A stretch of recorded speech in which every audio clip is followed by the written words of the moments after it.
Okay. Right, so we're good to go. Okay, so once again, I want to say a very warm welcome and good afternoon to everybody who is with us today. For those that don't know me, my name is Fitzroy Andrew. I'm one of the team at the Office for Institutional Equity here at the University of East London. And it's my pleasure and privilege to be the host for this afternoon's event, which, as you well know, is a conversation with a guest that I'm really looking forward to having a conversation with. I've known him for little over 20 years, I think. I think I was at Windsor Fellowship when we first met Rob. And we've not spoken that often, actually. And I think it's so this is long overdue in lots of ways. Absolutely. But I guess part of the reason for having Rob here, knowing a little about him, is that, we think about Black History Month as being about Black history, but also being about the Black present and the Black future. And I think it's important that that future is inclusive and it includes different dimensions of Blackness. One of the dimensions of Blackness that, to be candid about it, I don't think we have always been very good at including, is that sense of Blackness, which is about our brothers and sisters who are lesbian or transgender or bisexual as well. So I think it's important for us to be explicit about that. Now, that is not the only thing that Rob is bringing, but it's certainly something that is a very current interest. And I'm sure that in today's conversation, we'll be hearing some things that I suspect we will be amongst the first to hear. It relates to some work that Rob has been doing very recently, and we'll get onto that very quickly. But I guess I want to formally welcome Dr. Rob Berkeley to us here today. Rob, welcome, and great to have you here. Oh, it's really, thanks for the invitation. And it's really nice to be able to share some of this very hot off the press research. So, right, we're gonna get onto that real soon, but I don't know how many of our audience will really know a great deal about you beyond the information that we provided in kind of advertising this event. So just give us a sense of who Rob Berkeley is and what your journey has been in work and life and whatever else is relevant up to now. Well, we met when I was running the Oxford Access Scheme at Oxford University when I was, 19. So I'm a kind of inveterate meddler, really. So I'm a Croydon boy and left Croydon to go to Oxford at 18. It was a really isolating space. There were 8 black men in my year that year, and all 8 of us gathered together with some others and established the Oxford Access Scheme to widen participation before it was fashionable. Right. I guess I've always just been really interested in how communities form and in how people find connection, and found some great connections in a really odd place in Oxford, and then went on to do a PhD in education, looking at exclusion from school, because again I was interested in those people referral units full of black youth, and are often seen as a way kind of school to prison pipeline. I then started at the Runnymede Trust and made my way up to director there, and that was my dream job. So you look at these things from when I was a student, thinking, wow, wouldn't it be great to spend your life immersed looking at issues around race and racism? And after 5 years leading that, I was pretty exhausted. So left, went to work at BBC for a while, and now work with a new organisation called BlackOUT UK, because it excites me, makes me want to get up and work in the morning, want to deliver some kind of change in the world, because as a gay man, I've often felt on the edges and the peripheries of the discussions about race and racism. I've also often felt, I was on the board of Stonewall for a while, and felt in those kind of spaces that we were always compared to a kind of silent centre, rather than being the voice for ourselves. So that's what BlackOUT sets out to do, to be a space where we can control the conversation and lead some change. Okay. Okay, that's great. So the work that we're about to talk about, that's work that you've been doing in your kind of BlackOUT guys, if I can put it that way, right? Yeah. Okay. Just before I get to that, just one question to pick on something you just said, and I understand, though I don't understand, if you see what I mean, what you mean about that sense of marginalization. Over your lifetime, would you say that that has, or how has it changed, if at all? Because it probably has changed, but change might not necessarily be for the better. So what's your take on that? I mean, I look around now and see many more faces. I mean, I think this Black History Month has been exceptional in terms of television and activity in magazines from Vogue onwards. Yeah. We're more visible. What hasn't changed, I think, is who controls the means of production. Yeah. And what hasn't changed is we still, I think, struggle to build movements that last. So we're getting some great people kind of breaking through, but it's odd because, you know, if I was thinking about history, I'd want to think much more about movements and social movements and groups of people rather than kings and queens and you know, the kind of Whiggish notion as individuals. Yeah, In Black history, we're still, you know, there's one person who did X and they didn't seem to have a family. Yeah. They seem to have a set of people around them.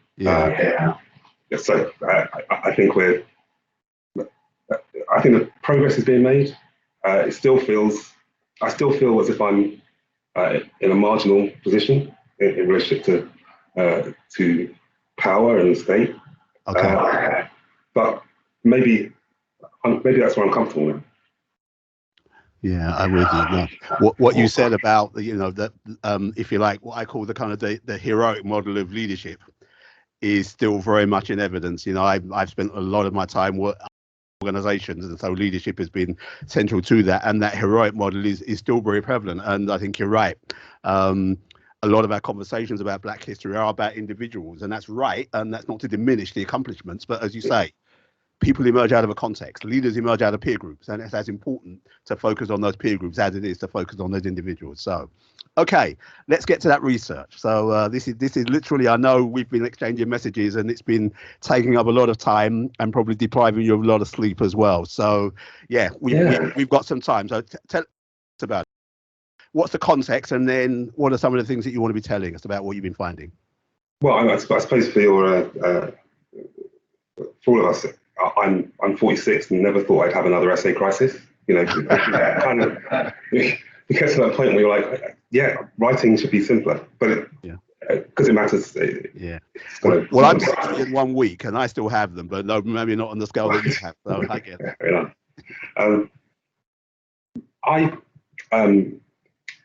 I volunteered for a long time in a range of organisations. I was chair of the NAS project and worked at Big Up at GMFA, all looking at issues around kind of HIV and Black gay men. And it's only in the last year that I've realised that all the figures that we had were based on a set of assumptions that may not hold. So we don't know the total number of Black gay men in the country. So it's kind of hard to know about what proportions there are. So it kind of, the facts and figures that we knew, supposedly knew, were extrapolated. You know, this kind of notion that we might be about the same as white communities in terms of our proportion.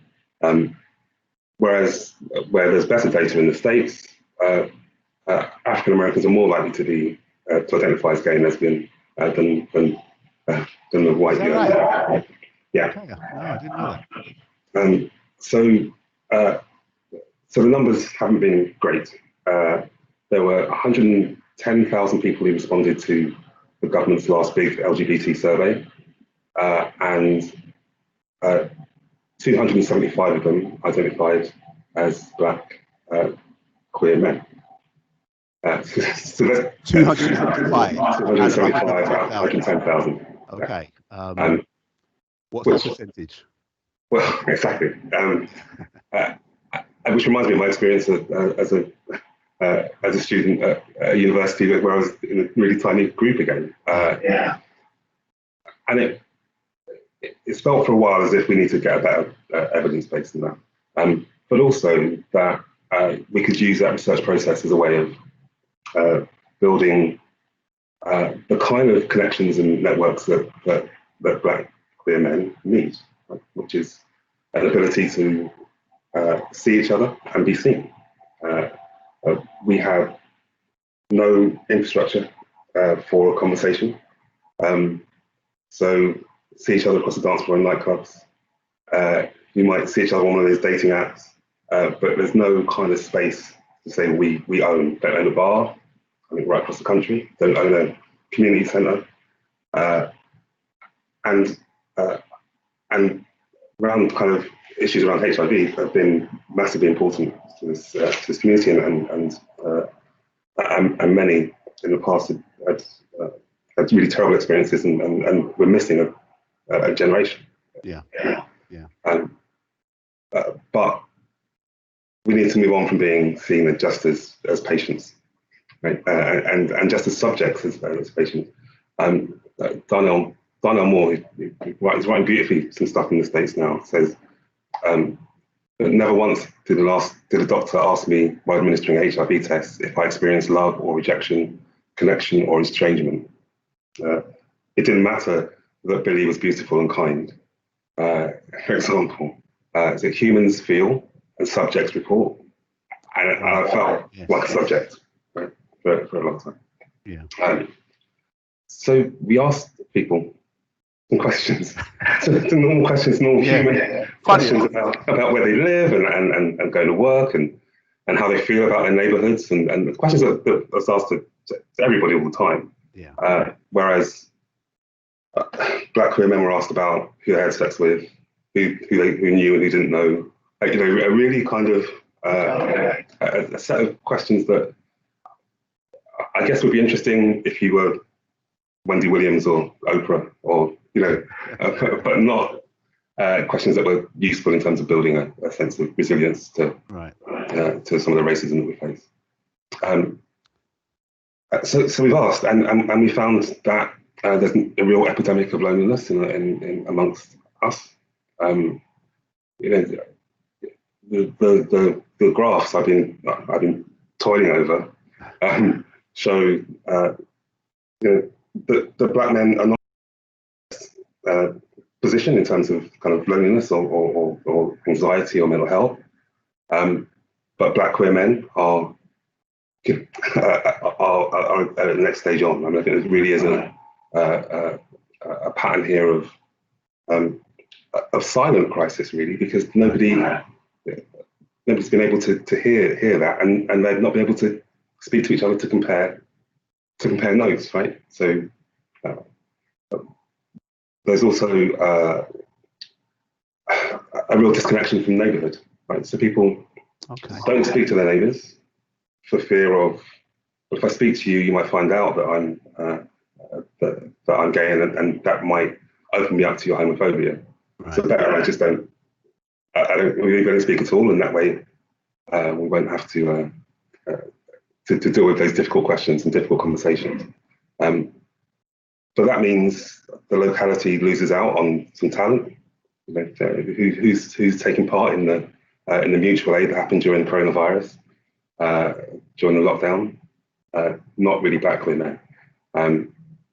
Who is and do they have spaces they can go to when asked? In a moment of crisis, who do you call? It's something in the region of over 70% saying, I'm not really sure, which is worrying, right? And worrying for those of us who are seeking to build community or community organised generally, because you want to say, well, actually, I could connect you to people who'd be able to answer the phone, or we could create some spaces so you could build some friendships. And I guess that's the message that comes out of the research, which is, we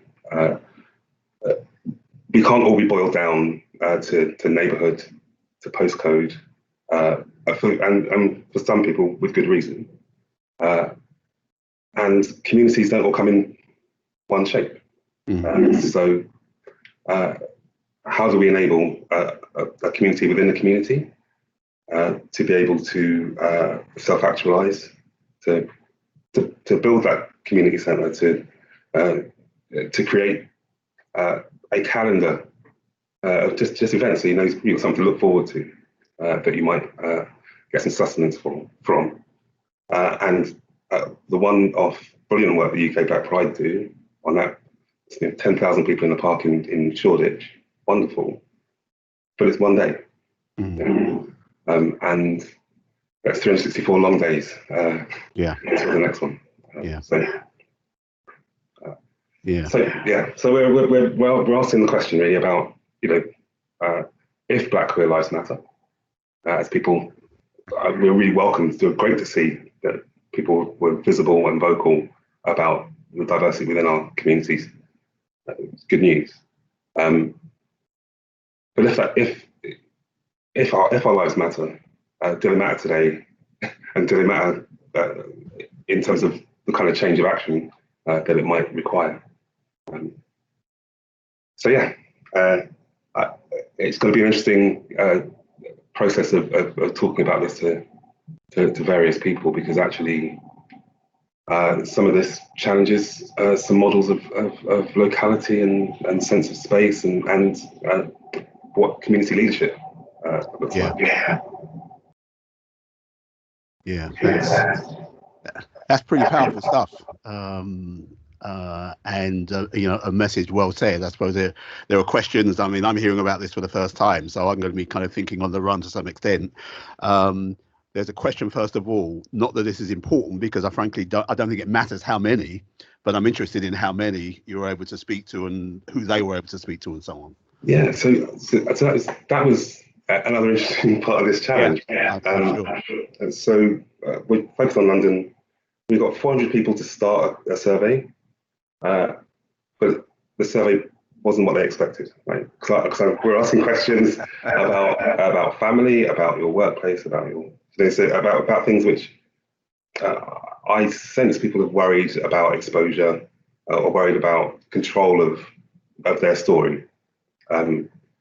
So more than 400 people started, just under 100 completed. Okay. Which I think is a drop off, which is kind of bigger than I've ever experienced in research. Gee. I mean, I could guess at the reason. Why do you think that was? Other than what you might think of the obvious, because it takes people into some potentially risky, sensitive, uncertain, I don't know whether I want to go there kind of territory.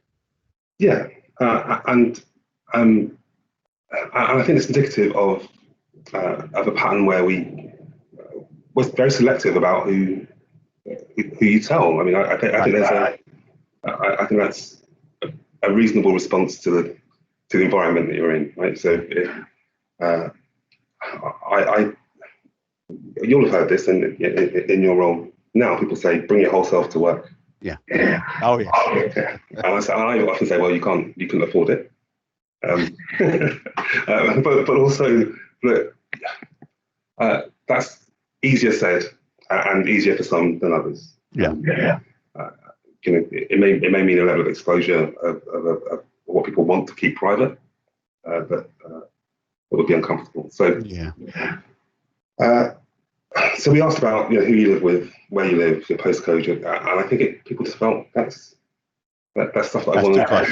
That's too close. And I lived that experience for years. Right, I was living in Oxford, coming down to London to party and to meet people, and so I was out in Zone 1, and by the time I got back to Zone 4 in Croydon, I was back in the closet. You can kind of do that on the night bus, right? It's not gives a whole new meaning to it, right? Yeah. And I don't there's no judgment in this, right? I mean, I think people will make decisions that make sense for them. I suppose as someone who thinks that we'd all be better off if people could share more, and I could learn from my brothers, all sorts of things. That creating a space for people to come into rather than pushing people to come out into kind of free fall seems like a good use of time. Okay, gotcha. Yeah, I as you say, that whole thing about bringing your whole self to. I mean, I'm not sure I'm entirely up with that, to be honest. I think we make conscious and logical and sensible choices about what we bring to work. For me, it's more about your best self rather than your whole self, and that's a whole separate other conversation. But I absolutely get that as well. Okay. I'm keen to maybe open up some of this to our assembled audience. But before I do that, just one question. Was this primarily about gathering the story so that it could be told? And was there a piece about what do we do about all of this? So it's much more about what do we do about all of this than it's about telling the story. Right. I think I got slightly, is it burn or wisdom? I'm not sure which of the two it is, but 3 years at the BBC taught me that visibility is not necessarily what everybody needs. Yeah, absolutely. Yeah. So you can tell a story over and over again. It gets very frustrating because you think people have heard it and they haven't heard it. Right. You have to go back and tell them. Also, visibility for what? So I'm conscious that we ask people to share stuff that's personal because we want to change things with it, not just because we want to know out of some prurient interest. Okay, gotcha. Right. If it's okay with you, Rob, I'm keen to go to our assembled guests, and I'm as keen to know kind of what you're hearing and what you're thinking. So if there is anybody that is keen to ask a question or make an observation, if you'd like to come at least onto mic or on camera, or alternatively, you might want to post a comment into the chat as well. That's an equally acceptable way of making a contribution. But I just want to throw it open now if there's any comments from any of our anybody who's in attendance here at our event.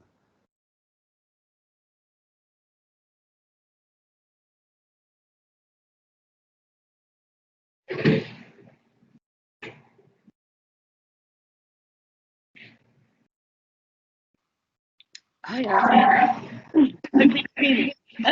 Thank you, Rob. It's been really interesting. My name's Andrea. Really interesting listening to your story. But I was quite interested in this idea of a silent crisis and how we begin to address it and how we actually, because the effects of it. I think that's something that's happening. People sort of won't necessarily open up and talk about their experiences, and that applies across so many different areas. So I'm just interested in how we can sort of break that silence, if you like, because it's so difficult to approach what can be, if you're opening yourself up to vulnerability, how do you provide the space and the environment to make it a safe place for people to actually come forward, I think is the thing to. I appreciate it. And it's not easy. I can tell you some of the things that don't help. That's a negative place to start, but it doesn't help that we seem to approach the work with this group as a project. So 3 months and you'll be fixed, and then we'll move on. Actually, who's going to be there for the long term? Secondly, what we're asking of Black queer men is what we're asking of all men, and all Black men actually in particular, to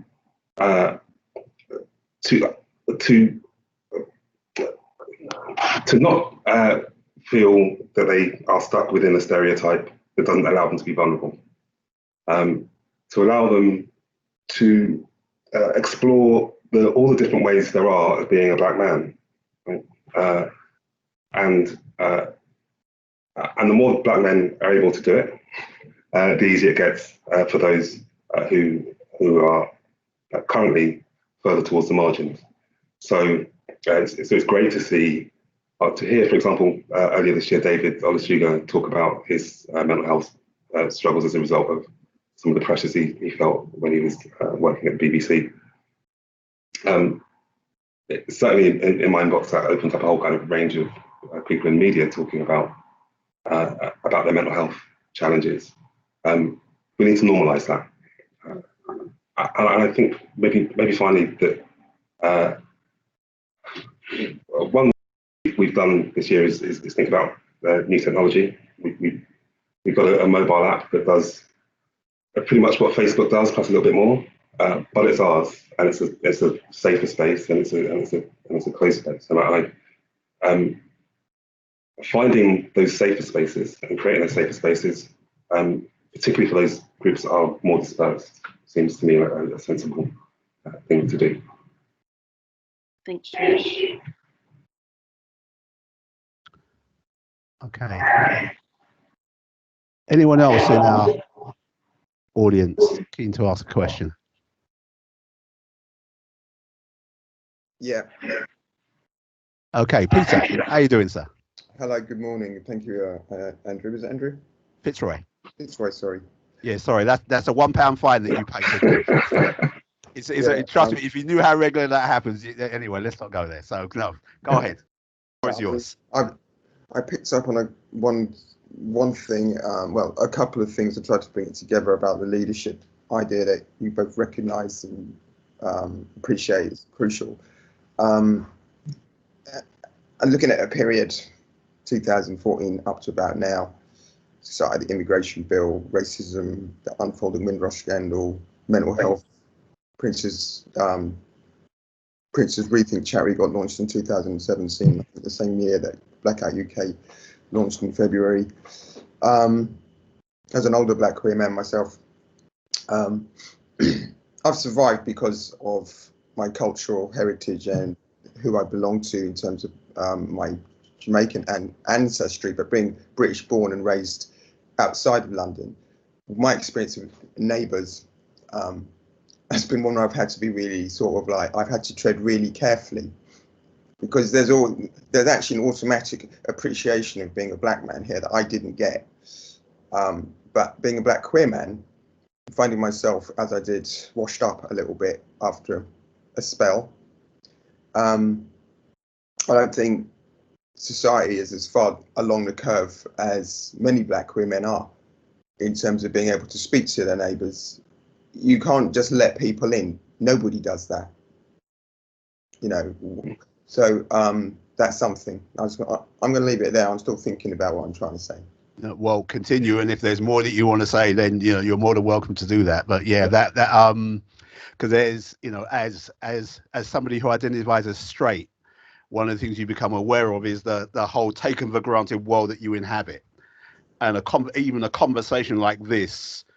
Well, I choose. Some others may feel that they're forced, but either way, you have to consider that actually there is more to it than that. And what certainly for me, what it then leads to is, okay, who is around me that is maybe experiencing this, and what can I do? That just feels to me to be, and there isn't one answer to that. There are lots of answers to that, because it also rests on, a black queer man being able to be themselves and be out in the first place. And I understand that there are a whole set of reasons why men might not choose to do that. Okay. I like that. Who was that? Is that somebody else wanting to speak? Yeah, it's Nathan Nalla here. Nathan, how you doing, sir? I'm doing all right. Hi, Rob. Hiya. Nice. You two know each other? We do, yeah, Okay. yeah. I've done quite a bit of work collaborating with BlackOUT and over the past year. So yeah, my question is around. So I think in the UK, one of the real challenges around data is that oftentimes the black community's data is lumped together with other what will be described as ethnic minorities, right? So BAME being one of those. groups that were often lumped in. And so I think one thing that excited me about this research would be to be able to see the differences between the Black Caribbean experience, the Black African experience, the experience of those who are second generation or those who have just come into the country. So I don't know, Rob, if you've got anything to say in response to that and what came out of the research in regards to differences between the different cultures and the vibrancy that is the Black community. That's a great question. Yeah, I like that. It is a great question. And I can rely on data for that, actually. I mean, the numbers are, we're talking about 100 respondents here, right? So actually the numbers are indicative, but I wouldn't want to kind of claim representatives particularly start to split the Black male identifying group down much further. I think that there are clear differences across age, though, and I think that we've got that one of the functions of not having great intergenerational dialogue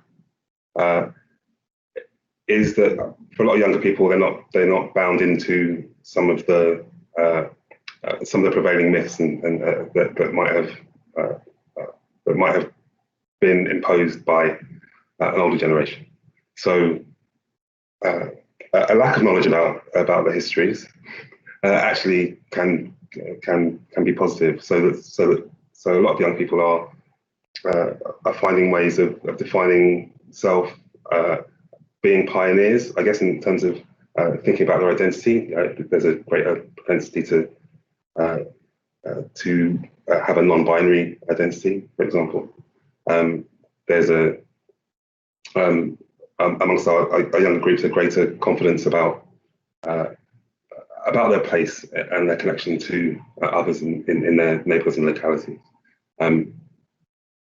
So I haven't, but I will now you've prompted me, looked at the difference between Caribbean and African. Nothing jumped out at me, but I will have a kind of closer look at that. The generational shift, I think, is not about second and third generation distance from migration. It's just about the times where we are. Okay. I can see Javine has her hand up. Javine, welcome to the conversation. Thank you, Fitzroy. Rob, I wanted to ask, I think I'm of the belief that I think the Black community has moved on, I would like to think, a bit of a way with regards to gay men, but also gay women. But I think there is something around us wanting to ask but don't know how to.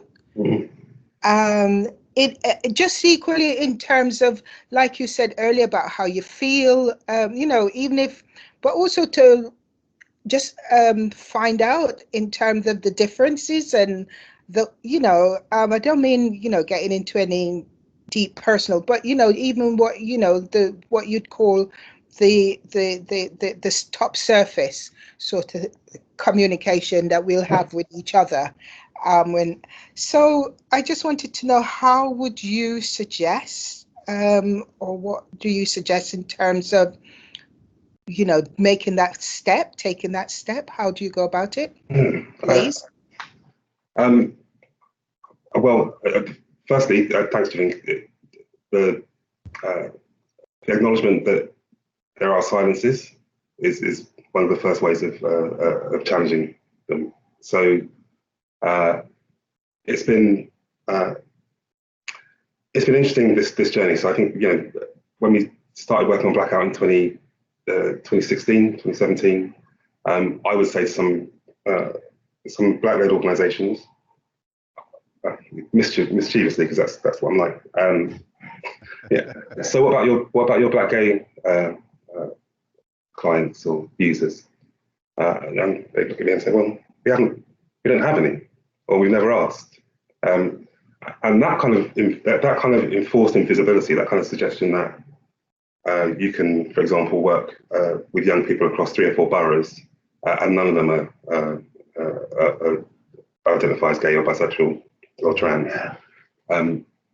reinforces the silence. So first of all, let's normalise conversations about it with our in those official spaces.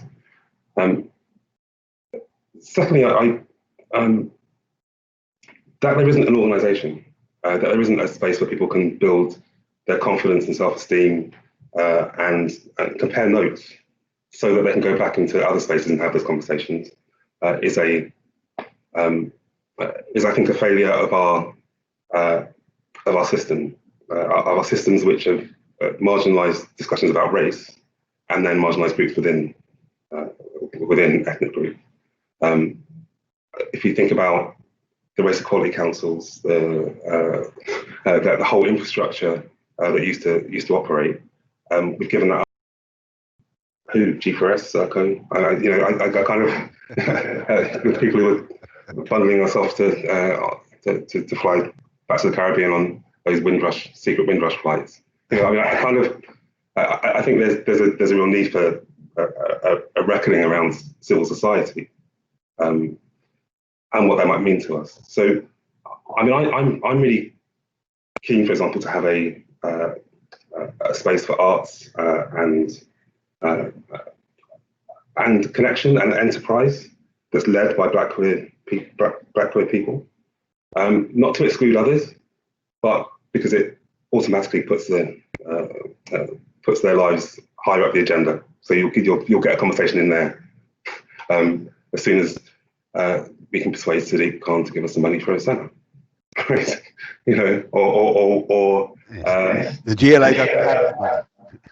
Well, that's what they always say. And interesting, I suppose, that the University of East London, is there a vibrant LGBT student society, and are there conversations going on for students about differences in terms of sexual identity? Because that's a really, really great time to have those conversations. Yeah, I hear that. Thank you. Yeah, I mean, just to respond to that there is certainly a kind of an LGBT network, an advocacy group, as you would find in lots of organisations. How much of the conversation that happens there is specifically has a kind of a race component to it, I don't know. That's something I'll take away and find out. Are there Black queer men on campus at UEL? I think you have to assume yes. How safe is it? My working assumption would be not very, for all sorts of reasons, and that's something I think to take away, certainly for me as somebody who has, a direct responsibility in that regard, to at least understand or have an inkling that something might be going on. There are a lot of then steps to take about, what do you do about it? But it starts with knowing and acknowledging. So yeah. And I would be confident in, and I've been not surprised actually, but really pleased to see the response to BlackOUT's work. People are willing to come forward. They're looking for those spaces. They're really imaginative and creative about the ways in which they choose to engage and what they engage with. I'm learning loads, and I hope that other people involved are as well, because because in some ways we're all pioneers moving forward. What post-COVID world looks like compared to no one expected 2020, right? It's like Spanish Inquisition. Like, nobody expected it.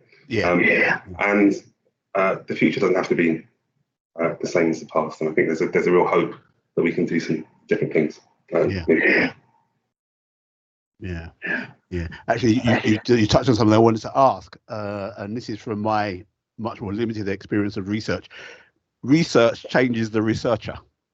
Mm-hmm. So I wondered what's changed, if anything, for you and I suspect the research hasn't finished yet. This is there's a kind of an investigation and exploration phase, and there's a reporting phase, but then there's what comes after that, and I guess you're kind of moving towards that. Say something about that. Yeah, so we framed it as an invitation for this publication. So it's called We Are BlackOUT as a campaign to express solidarity with Black queer men, whether they are or not, whether they because unless we create those spaces for that solidarity to be expressed, it seems like it won't. Right? So I've been playing with Instagram filters and all sorts of fun things over the last couple of days. But what it also will entail is people sharing knowledge that they have. So what we found is that there's great knowledge about domestic violence at the domestic violence charity. There's great knowledge about about homelessness at the housing charity. But none of them are very confident about how that relates to the rest of the world. So the next stage of this research is to have some of those conversations and see if we can make sense of the rather piecemeal data that exists. So we are BlackOUT. Look out for it, and it'd be great to see institutions join that conversation as well. And I think well, there's a great. Where do we find out? Where do we find out about the research? I hope to publish the research 2 days ago. So I'm still kind of dotting I's and crossing T's, because I want it to be right. So the research will be out on Monday, and there'll be a link from our website to both the research and on how to join this campaign.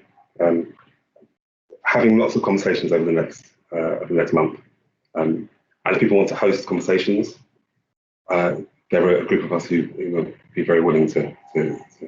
I think I can say with a fair degree of confidence that we might well be up for that. So yeah, let's continue to talk about that, because I think there's no reason for one of the conversations we've been having here is about not doing Black history stuff or Black stuff just in Black History Month. And I don't think that happens, but I think we can really kind of step up on that. So I think this will be a great conversation to take forward, and with a wider audience as well, because I think particularly I will connect, I think, this video certainly with our LGBT network, because I know they will be interested in that. There are some very senior sponsors of that group in the institution, and I think they can help to kind of open up some doors. So I think I can be fairly confident in being able to make that commitment as well. So let's continue to talk about that. Brilliant. Okay, just want to check in our audience again, just in case there are any more questions or observations or comments that people want to make based on what we're hearing so far. By all means, come onto camera or unmute your mic, and it'd be great to hear from you.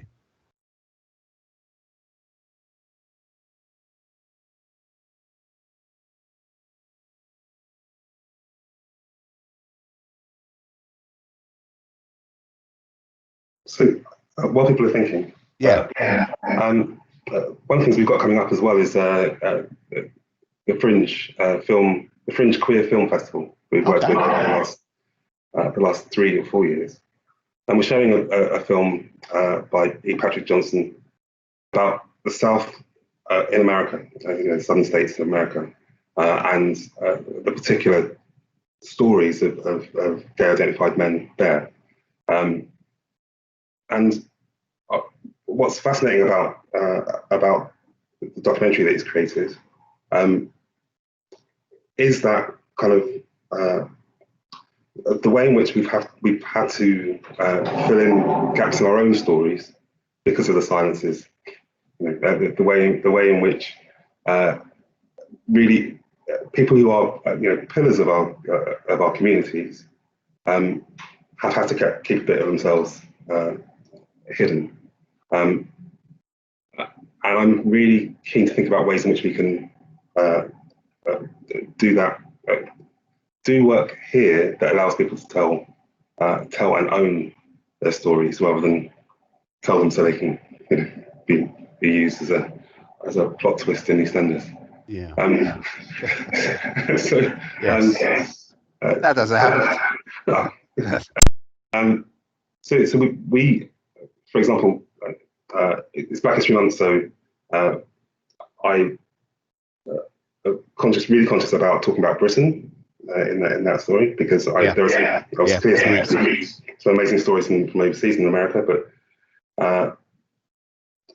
the person who welcomed the Windrush, the only Black member of staff at the Foreign and Colonial Office, was a Black gay man, right? So, right. Who's responsible for deciding that Clapham and Brixton was the location and not Basildon. So, so a lot of us can thank our lucky stars we're not Essex boys because of Ivor Cummins, right? And I think there's those stories not being told. Yeah. Make it just that really strange moment where I thought I was the first Black gay man ever, right? And this isn't a world in which, you know, I look back now and go, well, obviously, look, I was at the Village People movie. I was watching Imagination singing on Top of the Pops, and Lavi Siffrey, etc.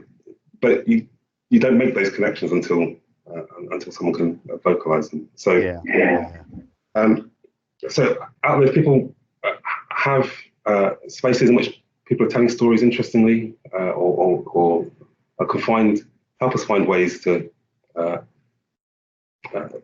illuminate stories with using new technology. You know, I think there's some things that we would all learn from. I could hear some pretty useful undergraduate study material coming out of something like that might well be of interest to folks here, because there is a very strong strand of what I would call activism in a general sense amongst the community here, because it's, you know, you have the whole world here. It's not just about your classic 18, 19, 20, 21-year-old undergraduate here at UEL. You know, the oldest student I've come across is 72. So there's a breadth of life experience here, and so, you know, there's no doubt that there are people here that might well want to tap into those kind of stories. Yeah, no, that's great. That's great. So that's showing on the 11th of November. So we'll do some socially distanced cinema, and also some online as well. So making sweet tea, it's called. Okay. Making sweet tea. Okay, yeah. Again, let us have some detail, and we can make sure that gets on the internal grapevine. Okay, there was something you spoke about earlier on, which I think I'm intrigued by, hopefully for good reasons, which is about that how you navigate that safety for yourself, and, you know, that whole thing about neighborliness. I think, again, that's something very powerful that I will take away from this conversation. And I guess I'm interested in the process. What do you see or experience? Because inclusion, I think, and I spend a lot of time talking about inclusion, it is a two-way process. We need to be included, but we also include ourselves, and we include ourselves in response to cues that we see in their environment. So I'm interested in what those cues are, because they will be personal. They'll be individual. So the cues that one person sees may not work for somebody else. So I suppose you could, in a sense, you can only answer that question from your own standpoint. Yeah. And might be some extrapolation we could do from that. Well, the first gay club that I went to, I think there's a relatively common experience of people building up to this moment, right? Of going into one of these spaces. You know, walk around the block twice, get double checked. You know, I get to the front of the queue. I believe I stood in a queue on Tottenham Court Road. That was kind of a brave, what felt like a massively brave moment. I get to the front of the queue, and the bouncer looks me up and down and says, "You do know what kind of club this is, don't you, sir?" And I was like, "Well, it's called GAY." I guess, you know, I can probably guess. And it kind of marks the spot, doesn't it, really? And he asked me, "Well, prove it. Prove that you can come into here." And as a Kalu teen at this point, that's my welcome to the to LGBT. Do I belong here? Yeah. So, yeah. So but and his excuse was, we get a lot of drug dealers in here. So I was positioned straight away, right? So a sense of belonging in a space which is not only alien because it's hidden, but also in which kind of reliably kind of horrible patterns of racism persist, means that people will be looking, I think, for a sense of a community with people that have closer affinity to.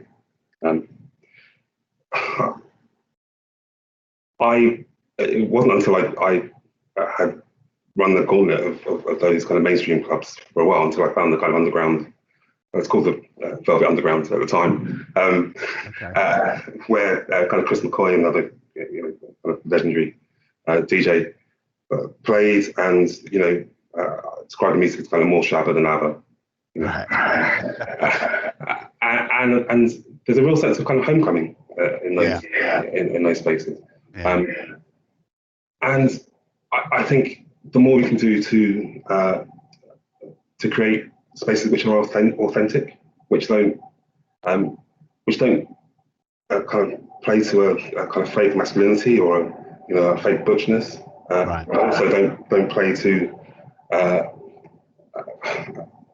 don't privilege or overprivilege kind of white experience. Right.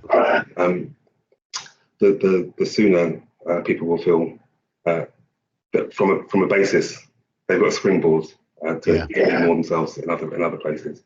I don't need to be acknowledged on my queerness and blackness, acknowledged at all times, just enough. Yeah, I get that. No, I'm aware. Certainly, the most visible part of the conversation, at least to me, is what happens around Pride, and there seems to be a conversation in Pride about how inclusive it appears to be. And again, as an outsider, it seems to me that they're acknowledging it, but I think they're also struggling with it. I don't know what it appears like from your perspective. Yeah, well, I do I want to march behind the UKIP group or in front of the police? Yes, quite. That's a very stark way of putting it. Yes, indeed. Okay. There was something when I read your bio as well. There was the thing that what stood out for me. One of the things that stood out for me was around, I suppose, social reform, and clearly there's going to be an element to that which is around kind of queer activism. But I think that is an illustration of a much bigger piece. And I just think if we think about it in the context of this year and everything that there's been this year, as you say, nobody predicted it. Nobody could. We knew there was a pandemic, but we didn't know it was going to be this year. We didn't know what it was going to look like when it came along. And it has changed the world and changed everybody, it seems to me. I suppose I'd just be interested as somebody who, looking at your record, you've been around in a lot of places. What's your take on that? And are there things that give you optimism, or are there things that you think that's maybe not so good? I mean, it's hard to stay kind of optimistic after 25 years arguing the same corner, right? So, but no, I'm not. I'm not a tree. I can move, right? So it's been good to see this from different perspectives. But I still think there's some fundamental things about power that need to be addressed much more openly.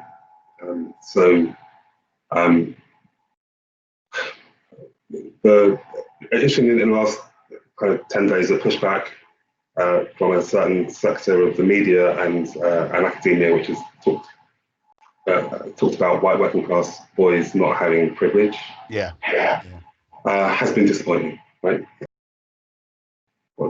Since the street matter. And also, I don't care about statues. I'm going to put it out there. I walk past them a lot. Orlando. No, oh yeah, and these kind of confections that the media drives to try and prove some kind of point. When I was running Runnymede, it's much easier to get on to talk about Morrissey, to talk about whether Midsomer Murders should have as many black people in it as it does, and I could get them to talk about Stop and Search, right? So, so there's a question about power. There's a question about ownership. What do we own together?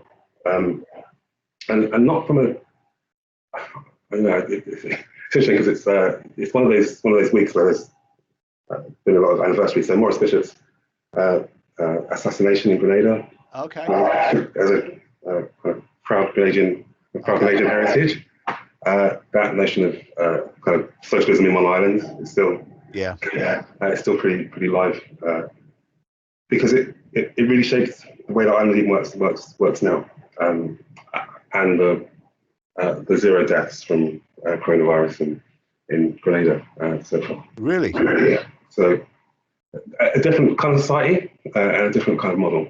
Yeah. The other big anniversary is this week is Justin Fashanu came out this week 40 years ago. I think so, 30 years ago. And that headline across the front of the Sun, I'm gay, with Justin Fashanu as the first or second £1 million footballer in the country, kind of second, Trevor Francis. Trevor Francis, yeah. So that the promise that he had and lost for coming out is why I think a generation later there still aren't any out footballers in the Premiership. Tragic story of Justin and a horrible waste of talent. So.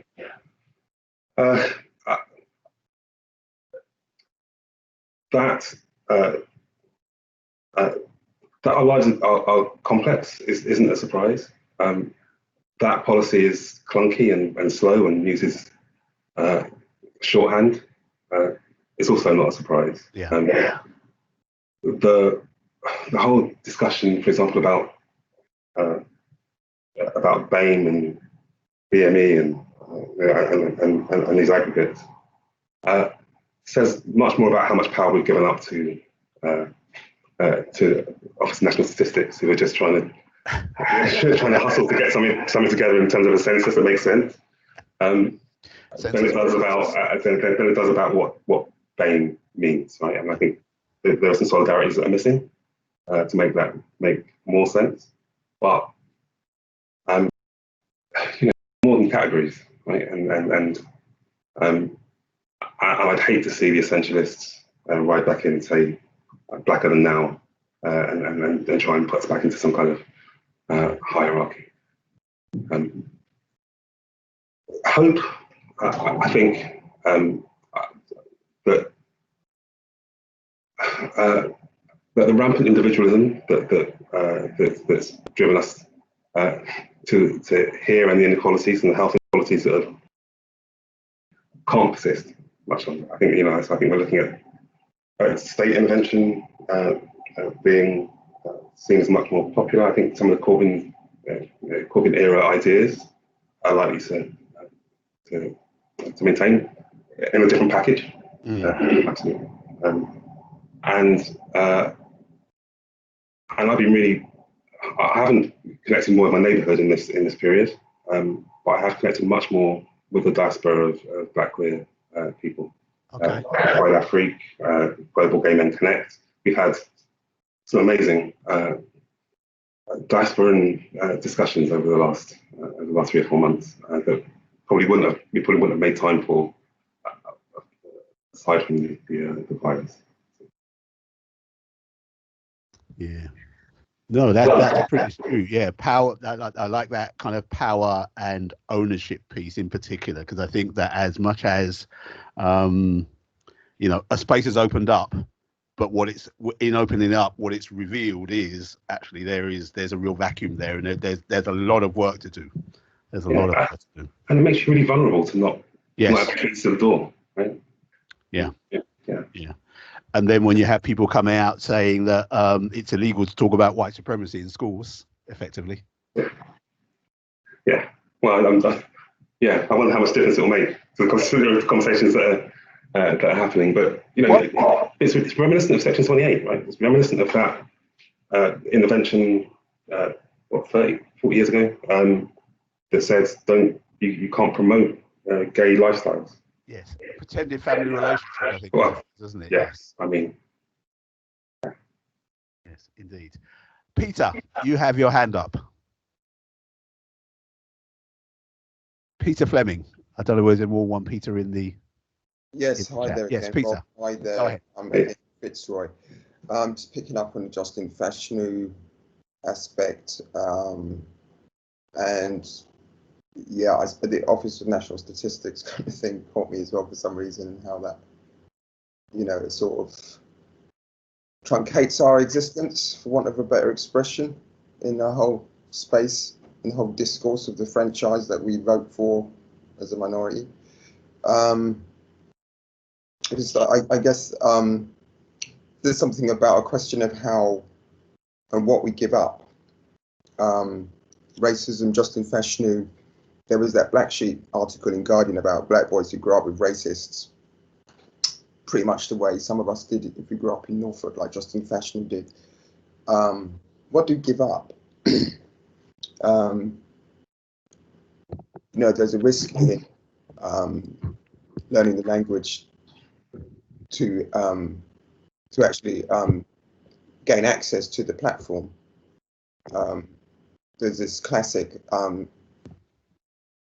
aspect of cultural stronghold that if we didn't have as a black community, as members of the black community, we would have been decimated. I've just started reading my Black history, which is a shame, but there you go. That's the education of the 80s for you. I haven't. I mean, I've been dabbling, to be honest, but there is this sort of epigenetic aspect that we have in our beings, of cellular memory, that is like always pushing back. There's this conflict going on.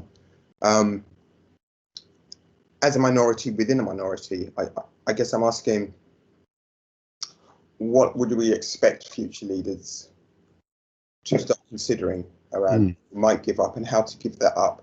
Yeah. As things unfold now from the pandemic forward, from the And Peter, I think that the community is as community does, right? Census and demographic geographers are trying to capture what they can see rather than impose something on us. So if the relationships that we value are those that we talk about and we act in ways that that argue for them, support them, and support each other, pretty quickly the demographers will come around. So a good example is we currently have the ethnic categorizations including Arab, not because it's a numerically large group, not because there were other groups that had a stronger argument for being included in the census, apart from 9/11. Right? So you've got a suggestion at the centre that policy is only driven by evidence, but policy is driven by politics. And I think the sooner we open our eyes to that, the better. Right, I just wanted to say that.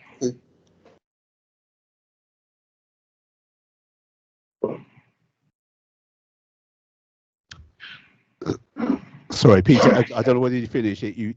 I could hear you speaking, and then it went quiet. I don't know whether. Yeah. I mean, I was just really just reflecting back what I was feeling, really, in terms of a few sound bites that caught about what was coming over for me. I'm not trying to, this is the first time, I guess. So, yeah. Thank you, Rob. Thank you. Okay. So, Rob, say a bit more about BlackOUT, and I suppose I would say your ambitions. I mean, how does it work as an organisation, if I can say it that way? Is it you and a few fellow travellers? Is it just you? What's the setup? Yeah. So, I suppose I arrived at this juncture, looking around, saying we haven't got an organisation, we don't own anything. Yeah. And I reached out to some people around me, some other leaders who have been working in sexual health or been working in academia, and we formed a kind of triumvirate to take us through the first couple of years. Okay. I suppose one of the other outcomes of the COVID period has been an atomization as well, because people have had to lock down. We've missed some conversations. Yeah. And now with the research report ready, it's about recruiting a cohort of men to lead this organisation. And I've got some ideas, but I don't privilege those over the rest of the group. So the aim is to have some conversations about what we can do. I'm really fascinated by organisations. Right? So I'm kind of fascinated by a model of community organising. Yeah. That allows everyone to do what they want to do. And rather than setting up some kind of authority which says, this is more important than another. Yeah. Funny you say that. I was hosting a book launch a little while back, and we got onto the conversation about organisations and people talking about even if you have black folks at the top of organisations, does it make a difference to how they feel? And for me, that's a function of organisation rather than of who's up there, because you have power differentials built in by nature of hierarchy. So that idea of how do we organise differently, I think, is a very powerful one. So from that perspective, assume you could create it as you would wish. What might that look like in its fullest expression, if I could say that way? So the idea is, I can share some of them. So the idea is that is a conversation that runs right through the middle of it. So a media hub. Yeah. I'm actually producing not websites, but a magazine. Okay. In part because I think there's something about we're very used to the ephemeral as a group. Holding something real will make a difference.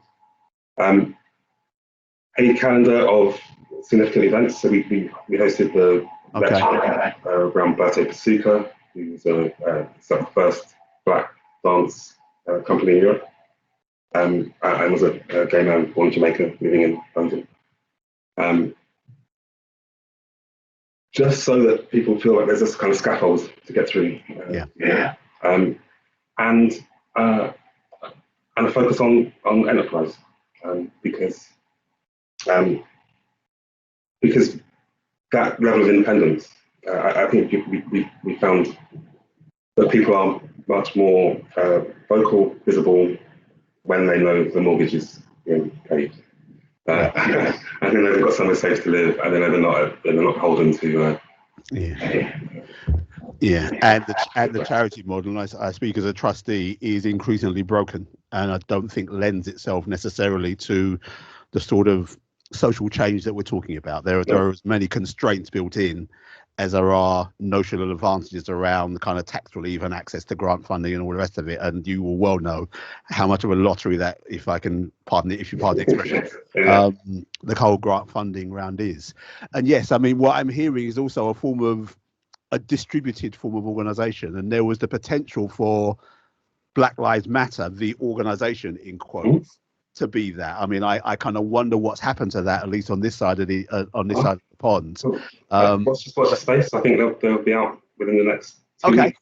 Good. Tell the story of where they've got to. So yeah, because I mean, a lot of people are going to be asking. A lot of money appeared to go their way, and people are now asking what's happened to that money. But I think it's a real challenge about not doing things in the conventional way organisationally, and having the board of directors and your chief executive and your hierarchy. Yeah. People aren't used to other ways of doing things in a kind of a collective, aggregated sense. So it's risky going into that territory. But I think it's we can't do the same things as we've done. Right? Yeah. I hand on heart, I ran a racial justice organisation.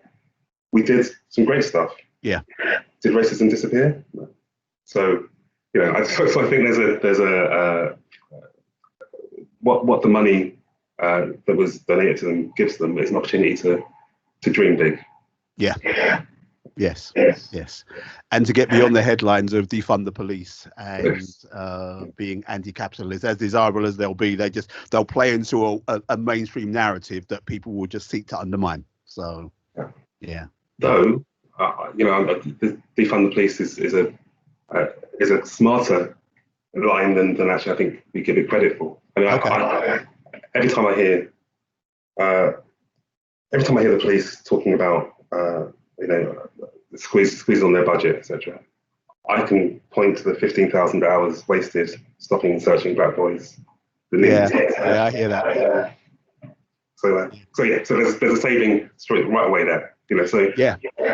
No, one of the charities I'm involved with, you know, it's working with young men, particularly on the streets. And actually, there's a whole conversation in that context about the role that kind of sexuality plays in that, which is played out in all sorts of ways, as I suspect you well know. But yeah, the opportunity cost. If you prevent those young men from going down that path, it would save billions in terms of the kind of institutions that we have, whether it's pupil referral units, whether it's young, what are those places called, young offenders institutes, whether it's prisons. Yeah. And you know what we have is the whole industrial complex, which is about feeding that because it makes some people some good money. Yeah, well, I mean, you know, here it's not as badly as obviously driven as it is in the States by commercial concerns, but it is driven by a lack of imagination. Right? Yeah. I mean, driven by this kind of suggestion that, well, we just keep on knocking more people up, and they'll get the message. I mean, how many people commit a crime actually understand what the sentence is? Yeah. While the sentences go up, you know, up and down, still another 2 years on. What's that done to them? That's about to do some shoplifting. Okay.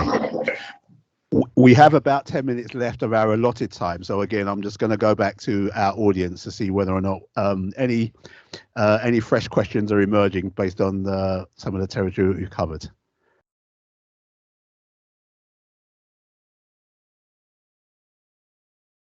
Somebody that's used to radio, I'm kind of built in, kind of guarding against dead air, but at the same time, if you talk, you stop people thinking. So let's just give it a bit of silence.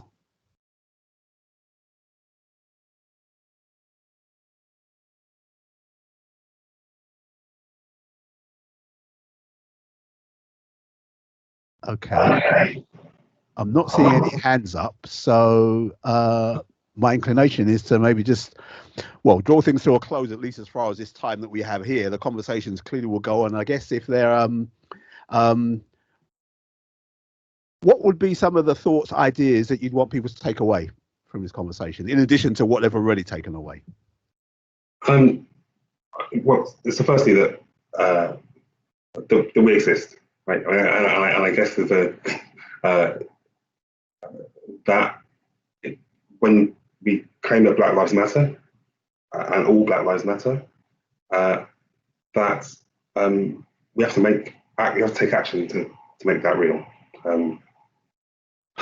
We can't keep on treating groups as things to be fixed. There are people who have within them the potential to not only fix themselves but each other and us. Right. So I think that's that would be a kind of key message. Secondly, that these are not people who are distant from us. These are our uncles, our cousins.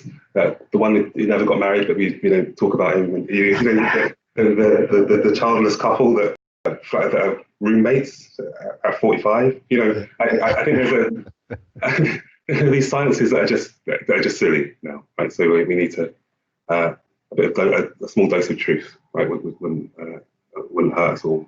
And finally, the debilitating effects of discrimination, as Black people, we know, right? We know that it's going to probably shorten our lives to deal with the stress of being in a minority.